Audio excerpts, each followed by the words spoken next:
Hello, everyone. Before we dive into today's episode, I wanted to remind you that my book, Drummers on Drumming, is available now on Amazon as both a paperback and an ebook. Based on the Big Fat 5 segment of this podcast, where I sit down with my favorite drummers to discuss the 5 records and stories that shaped their approach to the instrument, this book is packed with insights from the drummers who redefined how we think about the modern drum set. You can grab your copy now by checking the link in this episode's show notes or simply searching Drummers on Drumming on Amazon. So thank you for all the support, and now let's get into the show.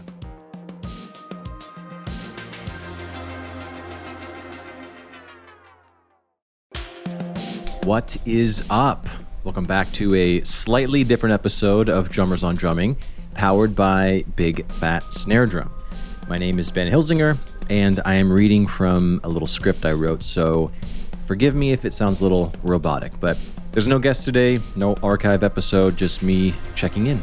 And so I've been doing a lot of thinking about this show, where it started, how it's changed, and where I want to take it next. And so I need your help with the last part. For anyone who hasn't been around since the beginning, this show did not start as Drummers on Drumming. It started as the Big Fat Snare Drum podcast, which I work for Big Fat Snare Drum, and it was around the time, I think it was 2019, that everyone was doing a podcast, and we thought we'd throw our hat in. It's crazy it's lasted this long, but I've done it almost weekly. I've only missed maybe a few weeks here and there for 6 or 7 years. So at the start, the show was a little looser and definitely more exploratory. I was talking to drummers, producers, creative people about whatever felt interesting at the time. I was even talking to other small businesses, and I was just figuring out the format in the public eye. And by the public eye, I mean a very few amount of people listening. I was proud of it, but I could also feel that I was starting to repeat myself a little bit, and I didn't really have a clear point of view. There's already plenty of podcasts where someone interviews a guest about their work, and I didn't want to make another version of something that had already existed. And so I wanted to find an idea that gave each conversation a real purpose. And that's when Big Fat 5 started to make sense to me. The idea was simple. I'd ask drummers to choose 5 records that shaped their approach to the instrument, and it wasn't really about making a definitive list, because I'm sure it changes every week for everyone. It was more asking if they could trace their own musical DNA and what records would show up. So the format opened up conversations about much more than drumming. We talked about identity, confidence, self-doubt, discipline, creative growth, and all that stuff. And I realized how much I enjoyed that side of the conversation. It also became the basis for the book, Drummers on Drumming. I did Big Fat 5 for several years with a few offshoot episodes creeping into the feed along the way, and I'm still really proud of the format. I've talked to some of my favorite drummers through it, and many of the conversations changed how I think about music. And to be honest, the gigs I have right now are because of this podcast, people I've met through the podcast. So if I'm being honest, making Big Fat 5 every week did come with a certain pressure. Every episode needed to have a thoughtful guest with 5 strong choices and interesting stories behind them. I didn't want to book someone just because they were available, and I wanted every guest to have something real to say, and I wanted every conversation to feel different from the one before it. So the hard part was finding the right person, getting their records, doing the research, and showing up with a conversation that felt worthy of their choices, especially if I wanted to maintain the level of guests and conversations that I felt the show needed.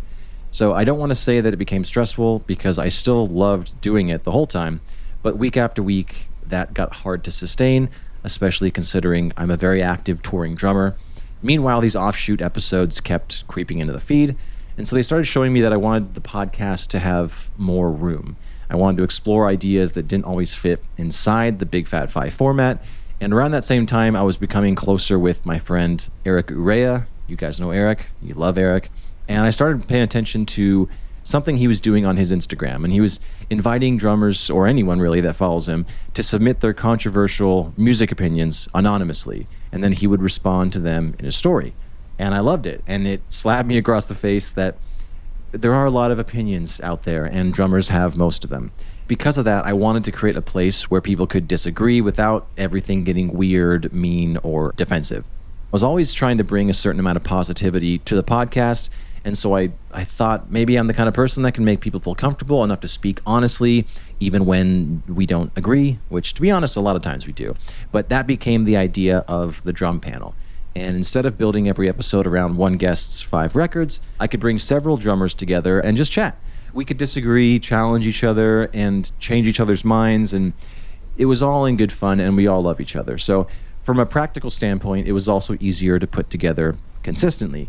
I didn't always need to find a new guest with 5 strong choices and 5 interesting stories, but the drum panel never felt like a lesser version of the show.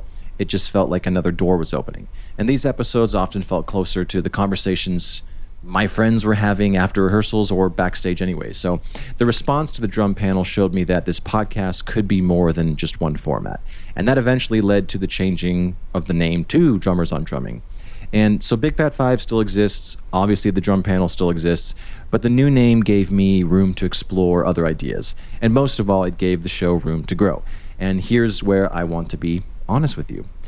My life has gotten very busy as of late. And I've been touring more, working on another book, and trying to keep several creative projects moving.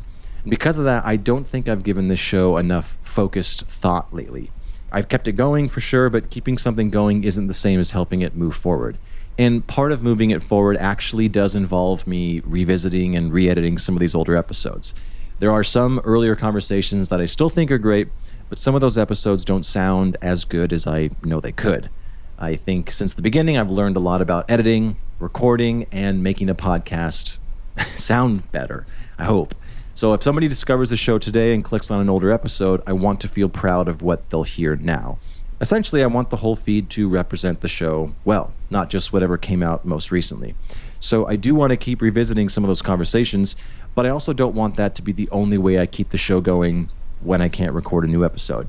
I don't want to release something every week just because the calendar says I should. I want the show to feel alive. I want it to feel useful, funny, challenging, and connected to what drummers actually care about.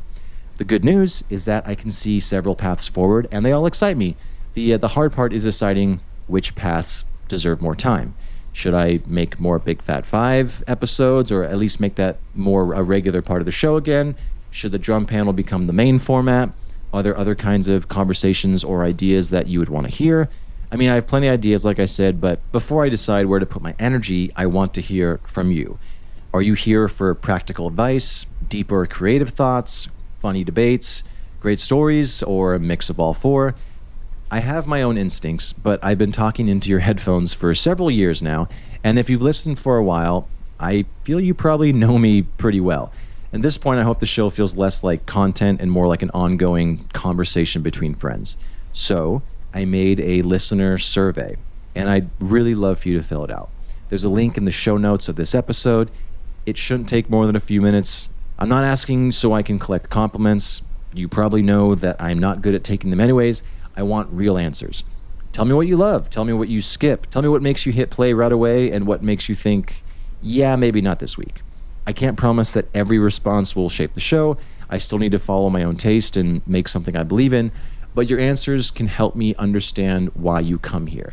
They can help me see what makes this podcast different from every other drumming show. And more than anything, they can help me decide where my time and focus will matter the most. If the show has meant anything to you, please fill it out. If you bought the book, shared an episode, left a review, or listened while driving to a gig, thank you. This is not the end or anything. I just see it as a checkpoint. The podcast has changed several times because I've changed. My work has changed, my interests have changed, and hopefully my questions have gotten better. I'd like to think I've improved over time, but I really don't know. I need your help. So I want to make sure this show keeps growing for all of us. The survey link is in the show notes. Thanks for listening. Thanks for being a part of this. And I'm excited to find out what comes next. And so that's the end of me reading, and now this is me just as Ben. So let's do this together. I want to keep doing this, but if I'm being honest, I need to make sure that my time is spent in a worthy way. And a worthy way would be to give you a product that you love and that I love producing. And so let's see if we can do that together. I actually do love you all. Truly. You've changed my life. So thanks for listening, and thanks for giving me enough enthusiasm coming at me from you guys to keep doing this. Bye.